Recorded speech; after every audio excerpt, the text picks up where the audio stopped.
There's a new divide in our politics. Welcome back, everybody, to episode 53 of The Hopeful Majority. The Wall Street Journal wrote a front page story on Memorial Day weekend about Bridge USA and the college students across the country that we work with, empower, that support us, that are trying to increase civic dialogue in college campuses and high schools across the country.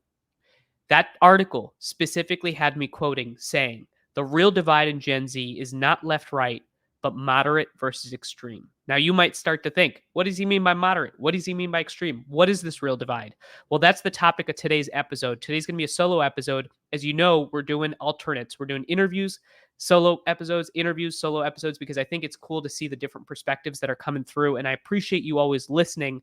Every Monday, YouTube, Spotify, Apple, wherever you get your content, there's a new divide in our politics, and I want to tell you what it is and what I think. I'd love your feedback.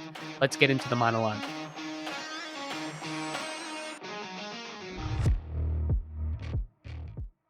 So I want to read a quote from the front page story that was written about us and our work. I deeply appreciated the context of it. Here's a quote. To be sure, for many of their peers, the division these students lament is a feature, not a bug.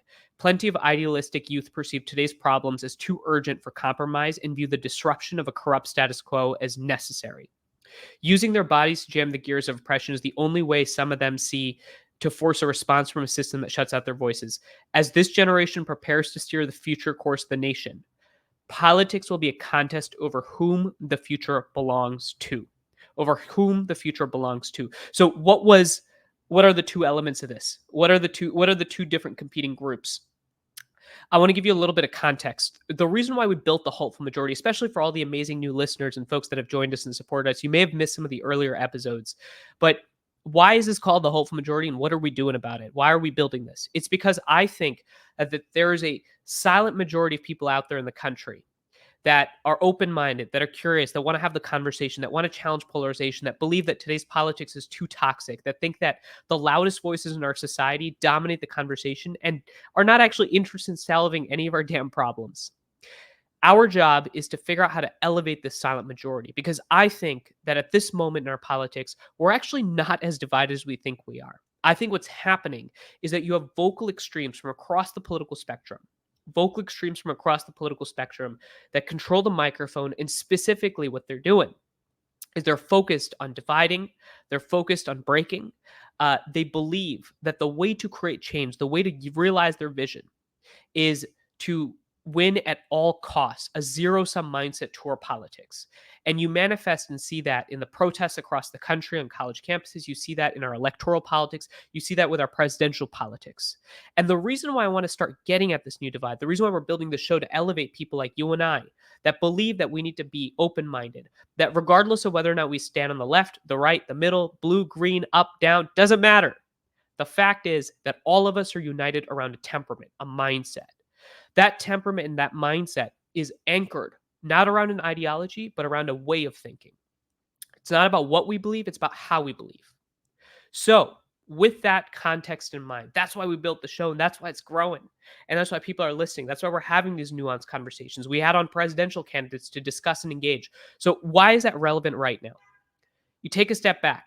We got presidential politics happening right now. We've got President Trump's guilty charges. We've got President Biden's coverage. We've got the Democrats saying their things. We got the Republicans saying their things. We got wars in foreign countries. Social media adding gasoline on that. What does that yield? That creates a field and a space and environment that is all concerned around the left-right divide. And yet, what I'm seeing is something different. I'm seeing that there are left-right divisions. Of course, there's real differences in our values and our policies and preferences, but I think there's a bigger, deeper divide that is actually anchoring our politics right now. And I'll just use the students in this Wall Street Journal piece. If you're listening to this but not hearing it, I'm holding up the paper that has that article. What this talks about is that we've got college students across the country right now, right? On college chapters and high school chapters. And they're engaged in holding spaces for conversation, holding spaces for discussion. They're engaging, conversing, talking, fighting out different ideas. And here's the kicker. Most of these people, most of these students have really strong beliefs. They care about ideas. They stand on different parts of the left right spectrum. But what unites them is that they believe that the way to create change, right? Change. Now, you can debate what change means. Some people that are listening to this that might be on the conservative side say, change, what do you mean? I'm not, well, hold it for a quick second. Or if you're on the left, you say, change. Oh, thank God Manu said change. No, what I mean is for these people, for us, the silent majority, the hopeful majority of Americans, we believe that to see the world in which we want to build, we need to have a temperament that is focused on conversation and listening, that is focused on civic dialogue, that believes, as I've stated earlier, that the most successful social movements in the 20th century, from Mahatma Gandhi and the Salt Marches to Martin Luther King and the Civil Rights Movement in 69 to Mandela in the 90s in South Africa, that the backbone of these movements was not necessarily creating a movement that excluded everybody and did not engage, but instead focused on building coalitions of people that were different than each other and to create space for conversation and listening. That's what unites our students in this story. That's what I think the real divide is. Now, how does this manifest practically, right? You say, okay, well, that's great. What about the current events that are happening right now? What would be different if, as this article says, right, as this generation prepares to steer the future course of this nation, politics will be a contest over whom the future belongs to, right? So let's hold that for a second. I think that if the future belonged to people in the hopeful majority that want to listen, that want to engage, that have strong beliefs, but also believe in the importance of empathizing other people's perspectives, that believe that they might not know everything, that we might not have certainty. I think that if the future belonged to those people, the people that believe not in the outrage industrial complex, but in the desire to have real problem solving happening in our country, right? If it belonged to those people, I think that you would see the incentive structures in society shift. The incentive structures in society would shift to favor problem solving, to favor listening, to favor conversation, to favor hearing each other. That's why I think this real divide is really important to paint. Because I think that while the pundits out there slice and dice our country and focus and cause us to think just about Democrats and Republicans, I think that that causes us to miss the opportunity, the forest through the trees. And what is the forest through the trees? The forest through the trees is that when you poll most Americans in the country, right, 75% greater agreement on some of the most important issues and things that they want to see changed. And yet, that unity in understanding the problem is not reflected in the reality of our Congress, of our media. Why does it seem like we live in this distortion reality? I think that if the future belonged to the people of the hopeful majority and the people that want to listen and engage, I think that we would actually try to hash out our conversations, not for the purpose of driving engagement influence, but to actually get to the bottom of issues. I think what would happen is that we would be voting for candidates that are not extreme in their temperament. Again, not extreme in ideas, in their temperament. We'd be voting for candidates that are moderate in their temperament. And again, here's the key difference. Being moderate in your temperament, moderate in your temperament, what does that mean? It means I want to listen, I want to hear you, I want to talk, I want to engage. I'm not an ideological zealot.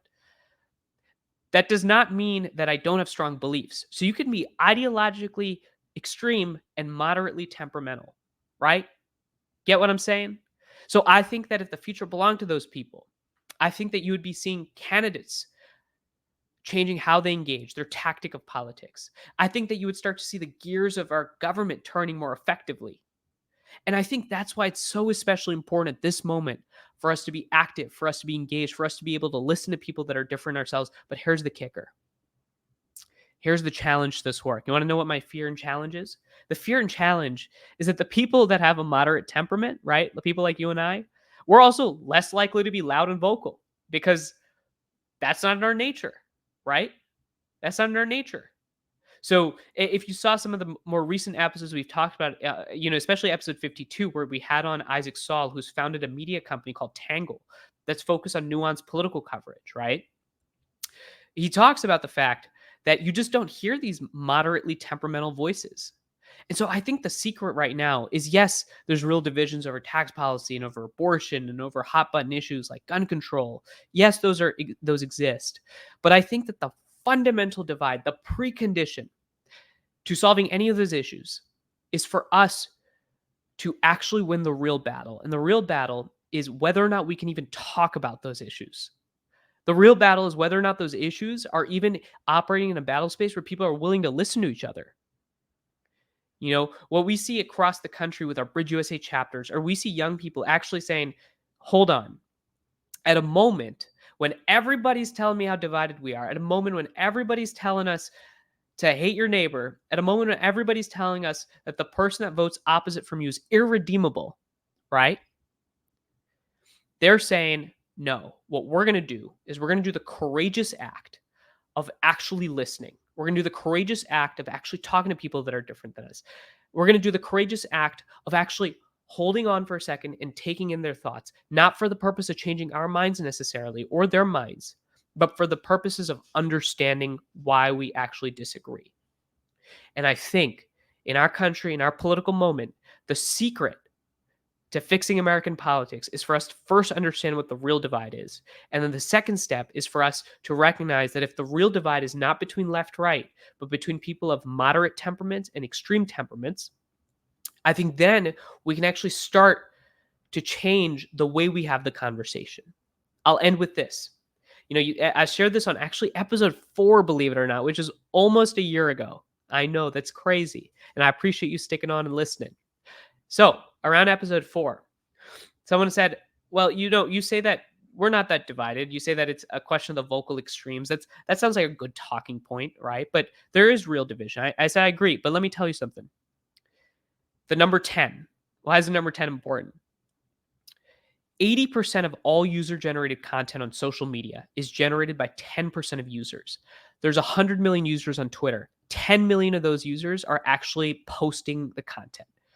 That means 10 million people are driving the narrative in a country of 350 million. Second 10, the primaries. Before a presidential election, you have the primary system. Do you know what the turnout of voters is in the primary? It's 10%. 10% of voters. You know what those 10% are? They're the temperamentally extreme. And so by the time that you get your general election candidate, it's filtered through what the most extreme 10% of Americans want to see. See what's going on? To break the tyranny of the 10. Wow, that's interesting. To break the tyranny of the 10, what we got to do is we got to start elevating the vocality of the silent majority. It's up to you. It's up to us.